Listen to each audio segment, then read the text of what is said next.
বন্ধুরা, ঘুরতে বেরোলাম।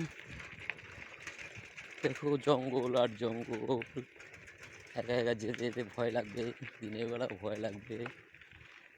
শুধু জঙ্গল,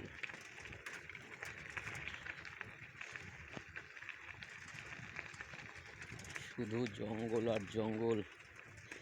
জঙ্গল ছাড়া আর কিছুই নেই এখানে।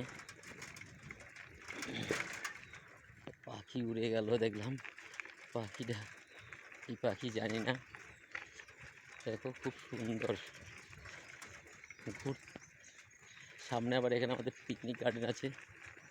পিকনিক গার্ডেন পড়লো, আবার মাঠ, নারকেল গাছ, সব ধরনের সব কিছু এখানে। এখানে আবার পিকনিক গার্ডেন, একটা পিকনিক গার্ডেন দেখা যাচ্ছে, সব কিছু।